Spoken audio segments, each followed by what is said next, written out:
Hey friend, I want to talk to you about me. I feel like sometimes I am just that person with hands on my desk, and maybe you don't know me a little bit, and maybe you want to get to know me a little bit better so you know who it is that's talking to you on the screen. So I wanted to share a little bit of my story with you, how I grew up, what kind of faith background I come from, and how things have unfolded in my life to end me up where I am today in this full-time art ministry. So maybe grab a cup of tea and join me for a little bit here. I just wanted to be vulnerable with you and share my story with you. If any of this resonates with you, or maybe you can relate to some of it, will you pop into the comments and talk to me? I would love, love, love to connect with you there. And I read every single comment. It means a lot to hear from you. It really helps me to know whether I'm sharing stuff that matters to you, and also helps me get to know you a bit. I'd love to hear some of your story. So share away, and please do let me know in the comments. And of course, please hit that like button and subscribe, because that tells the algorithm that you're interested in hanging out, and I would absolutely love to be able to support you moving forward. So let's dive into this. So I grew up and was born in Portland, Oregon, in the United States. That is in the sort of top left corner of America in the Pacific Northwest. And it is a beautiful area. It does rain a lot, but it is beautiful, and it has very rolling hills. Now, my accent is a little bit all over the shop because I then later moved to California, and then later moved about 15 years ago to England. And I've lived in different places all over the country here as well. And so my accent, British people think that I am American or Irish, and American people ask me if I'm Irish. I don't know. Maybe my accent got stuck in the Atlantic somewhere. I'm not sure. But depending on which video you're listening to, if I travel to the United States, suddenly my American accent starts to return. And if I'm here in England for a while, then it settles in to be more British. So who knows? It just kind of swings. And I loved growing up in Portland, Oregon. I still have a lot of roots there, but I often tell people that I'm from California because, well, I love it there. And I moved there, and it was really a huge part of my life for a season, and it really became home to me in so many ways. But I think what honestly happened is that my heart enlarged, just like it did when I moved to England. God just, enlarges our tent. He kind of pulls on our heart and stretches it to fill more space. Just like when you have kids and you never thought that you could have more space in your heart for more children. Then you have another one and your heart just gets bigger and suddenly has space for it all. It's kind of what it's like living in different places, God just makes room in your heart for all the places. But California was a really wonderful part of my life, and I do miss it just like I do Portland, Oregon. But England as well is a really meaningful part of my life, and is where my husband's from, and I do love it here as well. And must say that the bread and the food here is much better quality than it is in America, but I really love the convenience and the relaxed culture in America. Every country has its plus points, and if we focus on what is fabulous, it can be a lot easier to deal with the silliness that happens with every culture as well. But I've become a bit of a citizen of the world, as they call it, but also a citizen of heaven. And so I have had the privilege of living in many places and different parts of the country and world, and I'm very grateful for those experiences, and yet I also love to be grounded in one place. So let me start at the beginning. When I was growing up, I grew up in a very wonderful Christian home. My parents were in full-time ministry as elders in a very large church of 5,000, and we are just Bible-believing Christians from a fairly charismatic background. And I think we just wanted to see God do everything possible in our lives. And I grew up with a desire to be involved in ministry from a young age. But unlike what some people may have thought or what you may think, I didn't grow up doing or desiring ministry because my parents did it. More so because when I was 3.5 years old, I had a profound encounter with God that really marked my life. I had an angelic visitor in the night, actually. It was a very dramatic encounter that woke me in the night, and I was a changed person. I woke up the next morning and I was a different little girl than I had been the night before, and I knew that it was time to, be hungry for something different. And, from that time on, for several years, I actually found myself hungering to learn how to read, because I had seen things in this encounter that was so real, because it was in the physical realm. It was so tangible. I wanted to be able to read in the Bible for myself as a young girl, to see where in the Bible does it talk about these things that I experienced, because there's just no grid for it in the world around me.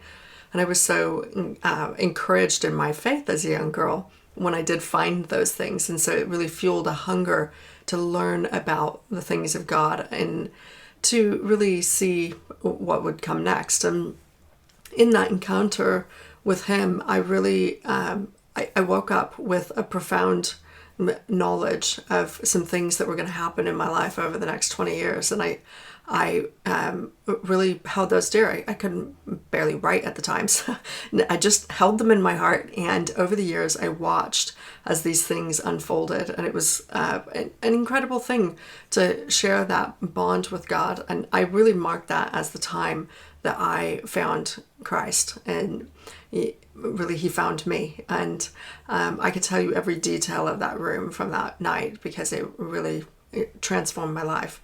And say what you may, God is alive and well, and he loves to encounter his people and to bring us into a new place with him. And if you're listening to me saying, wow, I'd love to have an encounter with God, I encourage you to just invite God to encounter you. Just tell him, I would love to have an encounter like Rebekah had. Would you just give me an encounter with you? Come and visit me. You're welcome anytime. And just that positioning of being open and honest with God and giving him space, verbalizing to him that you are welcoming him, that you are hungry for him, gives him space. Because while he does disrupt our life and come flying into our lives, he's also a gentleman, and he's looking for that openness so that he can step into our lives and do amazing things. And so I felt marked by God, and I was so hungry for him that even as a young girl, I longed to be in ministry, and I loved to do the things that my parents did. And they were in this church of 5,000, they were the district pastors, so they led about 500 of the church as a kind of local area of the church, and then also were the marriage life counselors for the entire church. So you can imagine, with that many marriages, they were very busy doing counseling quite a lot. And I remember many a night of them counseling people over dinner or lunch after a time in church, and falling asleep under the table as my parents ministered to people. And I really don't have a problem with it. They were great at investing in relationship with us, as well as pouring into others, and they really gave all of themselves to their work. And my dad still does to this day. My mom's passed away, but my dad is still very active in ministry and loves it. And it's a way of life, really, to just say, I'm gonna not make this about me. I'm just gonna pour myself into others. And I grew up with that ethos, that thought process. And to be fair, I'm not that great at looking after me. That's the thing I've had to teach myself, is how to make sure and look after me. So you'll find that sometimes I put an emphasis on that, because I know for myself and my experience how important it is to carve out time to look after yourself. And so as I went into other seasons of my life, I did homeschooling for a while. We had a farm for a while, a small holding with horses, and I showed horses, and I absolutely loved it. We had a goat who often ran away, and I had a chicken named Penny, who was a very dear pet, actually. She used to, much to my dad's amazement, always wait on the driveway at 4 p.m. when I would come home from high school after I stopped homeschooling and went to public school. She waited at 4 p.m. every single day. She'd walk to the driveway and wait for me to come home from school so that she could sit on my shoulder while I did the chores. And this is a chicken. Nobody can tell me that chickens are not bright, because I don't believe them. Any chicken that can just sit and wait for you at a certain time of day every day and want to hang out with you is a smart little creature. I really, really enjoyed that season of life, and it was very full and very fun. But high school is not a super fun season for just about anybody, and you can go through some pretty crazy things. I went through some difficulties as a teenager, but I never found my way away from God. I was very much plugged into things. I was involved with, see you at the pole, and helping lead the Bible study on campus. And I also got involved in a program to help teach sexual abstinence in the junior high schools. And so I started doing that. And that one thing led to another, and I ended up getting invited to help write a curriculum. I wrote this curriculum for the governor of Oregon at the time, and was awarded for writing this curriculum that was helping young people in junior high, and began teaching that as well. And that was the first time I wrote any curriculum.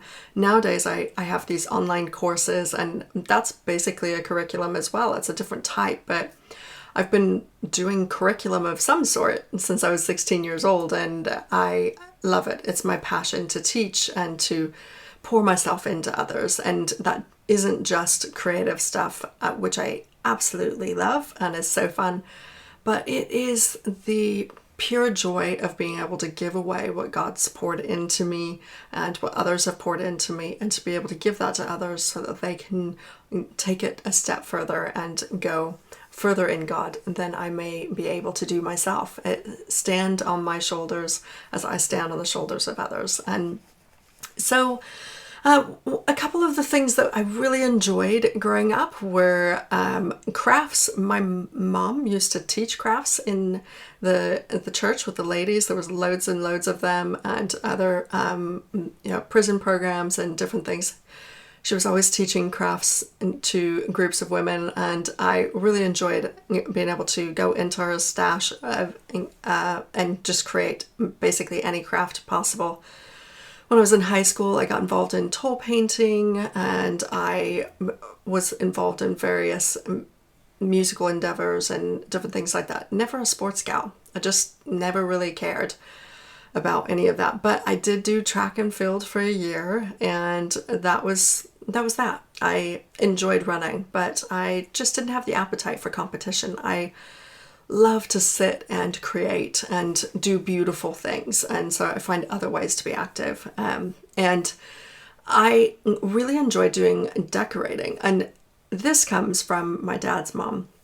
My grandma was a interior designer and professional artist, and she used to drag me along to every monument everywhere that could be found to see what people were saying, and to go take me to museums and every art gallery possible. She really wanted to instill that into me, and it was her that I learned interior decorating from, because she was an interior designer and decorator.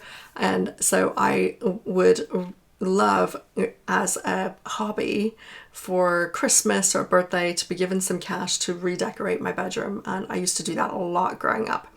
I love decorating, and really, to be honest with you, I don't mind if I completely change up the whole style.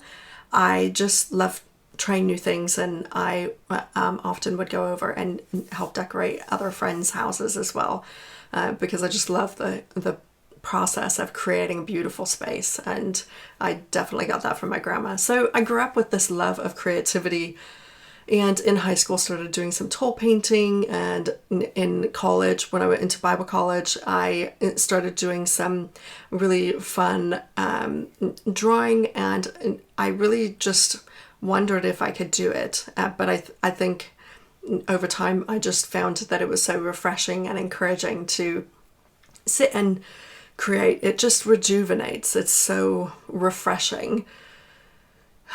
Just like that, you know? It feels like just a sense of peace that washes over you when you spend time stopping the noise and just being present. And I love that about creativity. So my family actually was, it's not just my parents who were wonderful. I actually am very blessed to come from a long history of Christians in ministry, actually. I'm myself in full-time ministry. I'm the fourth generation in full-time ministry on one side of my family, and the fifth generation on the other side of my family. So I come from a long history of Bible-believing and Jesus people who love to pour themselves out and give to others and teach people. And my mom's my grandparents on my mom's side, they were in Mexico for 60 years, and I grew up eating a lot of Mexican food as a result. I absolutely love Mexican food, and I think the running joke in the family was that maybe my driving license on the car should say something about chips and salsa, because I could probably eat it every day of my life if I could. And much to my sadness, England is not particularly good at chips and salsa.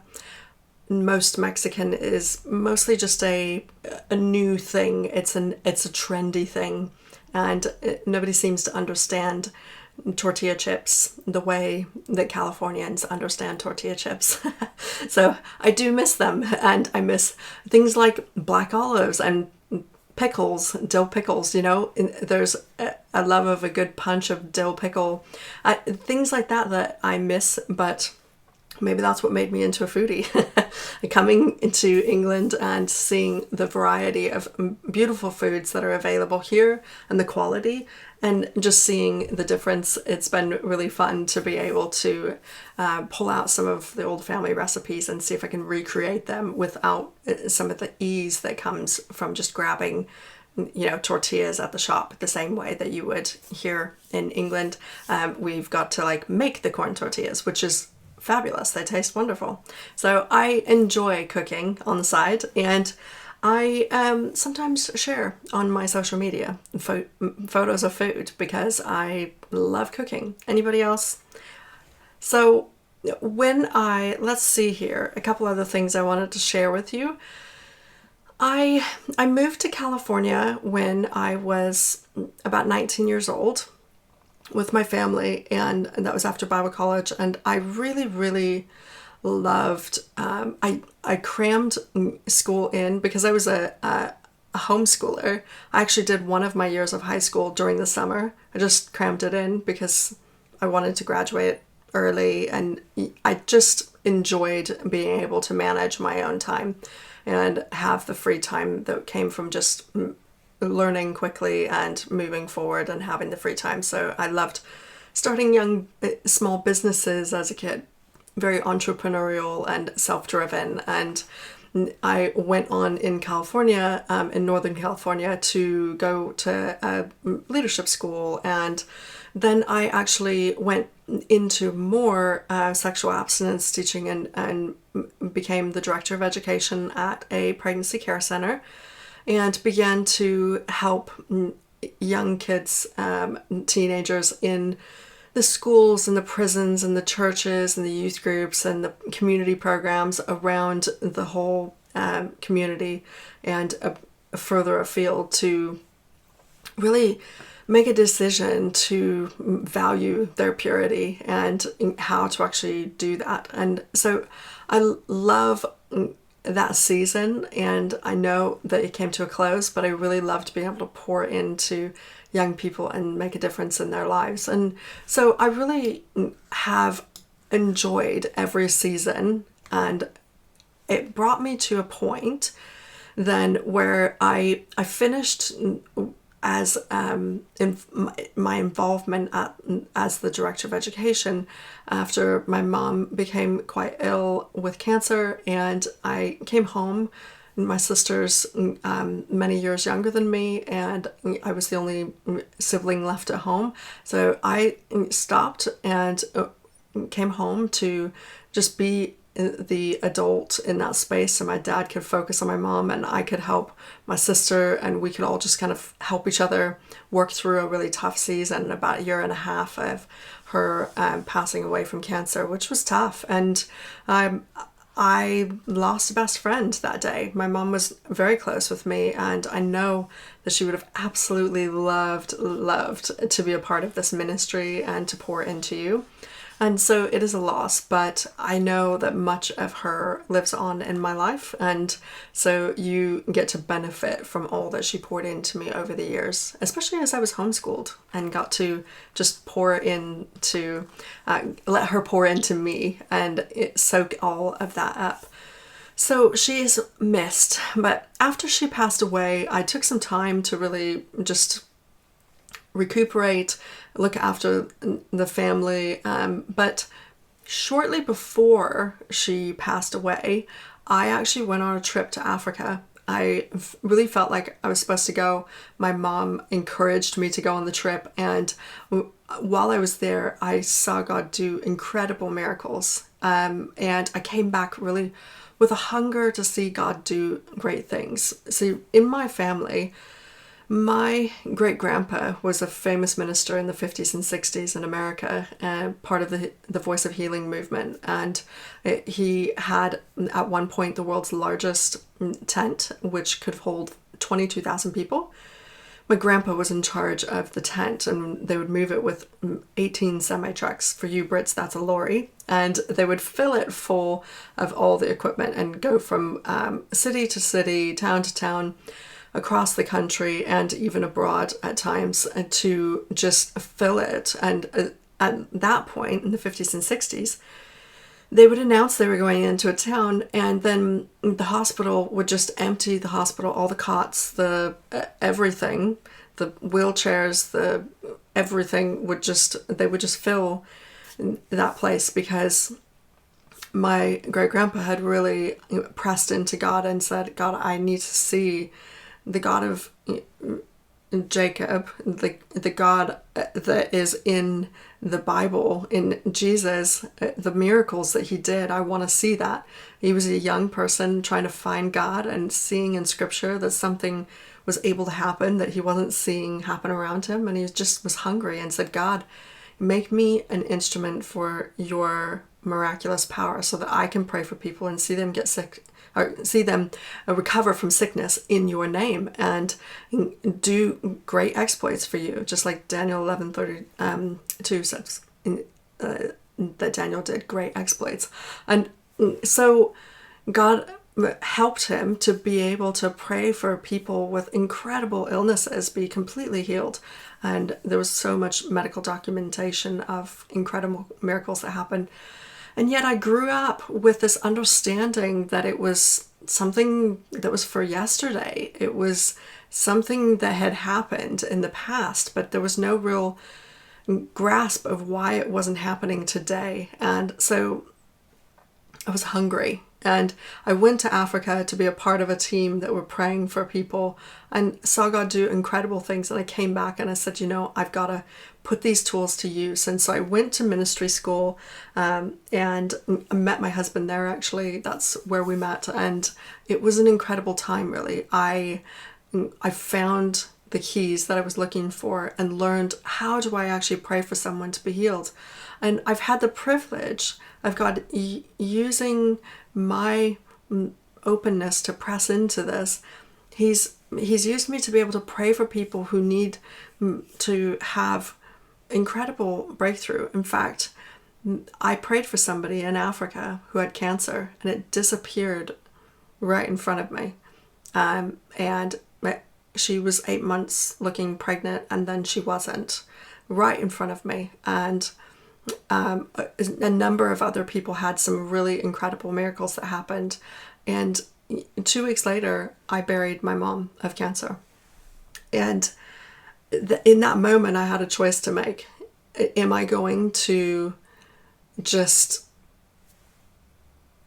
be frustrated with God? Am I going to blame him for this? Am I going to be able to live with the mystery? Am I going to be desperate for an answer? And I just said, okay, God, I don't have all the answers, but I know that you're good. And that's going to be good enough for me.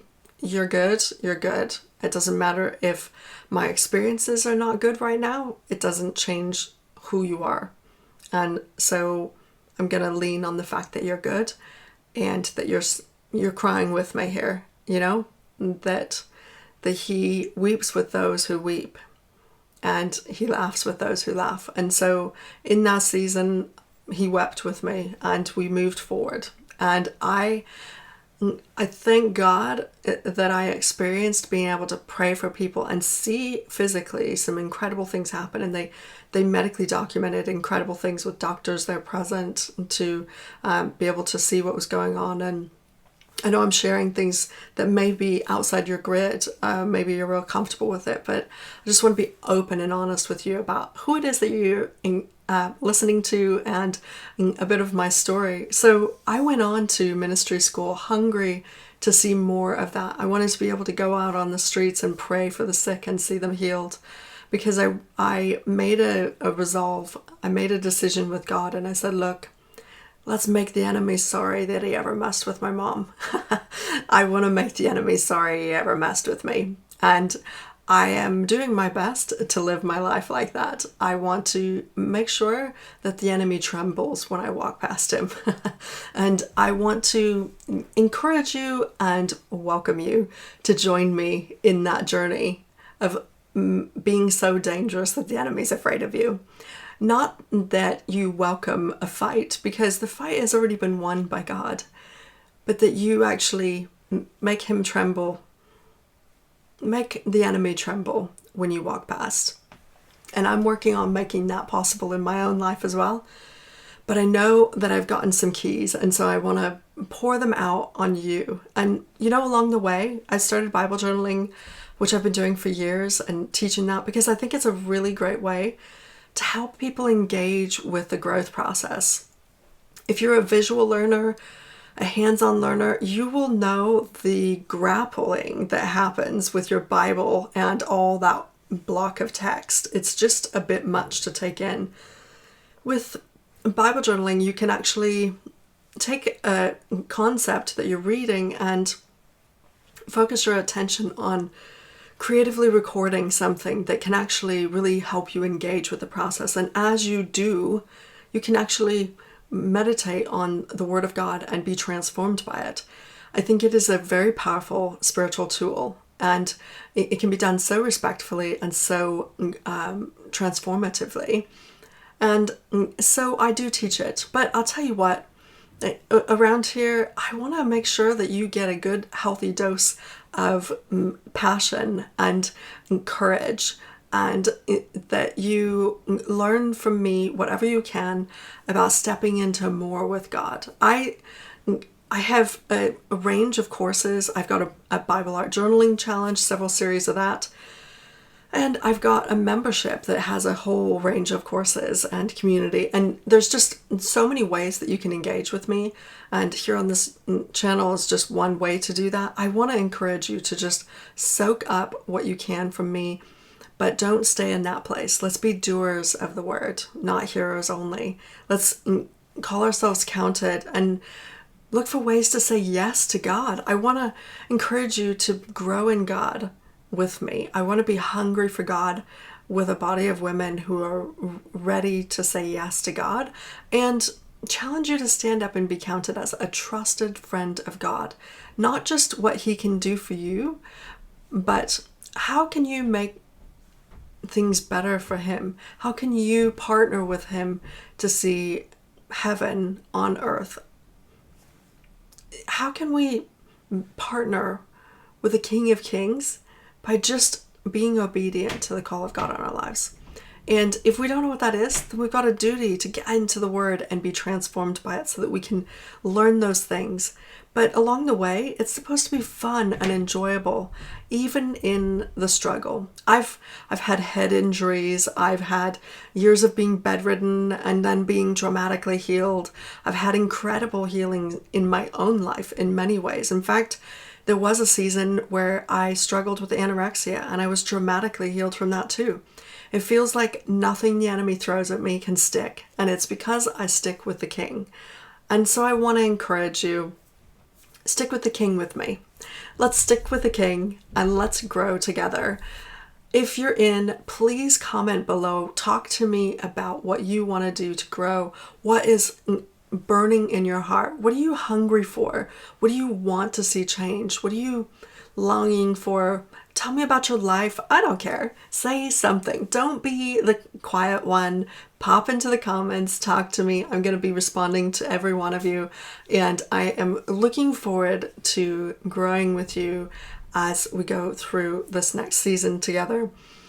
Let's not be afraid of what's going on in the world around us, because God is bigger than anything that we experience. And I am here with you. Let's do this. Let's see God get His full reward. Jesus needs to get His full reward for everything that He paid on the cross and rising again. And I want to do that with you. I want to partner with God and see the world transformed so that God can get His full reward. So let's do this. Let's grow together. And if you want to connect with me, please do so in the comments. And remember, please do subscribe and make sure and like this. It will help me be able to reach others and to reach you. I want to grow with you, and that's the way we can do it. All right, I'll talk to you soon. Take care. You are so loved.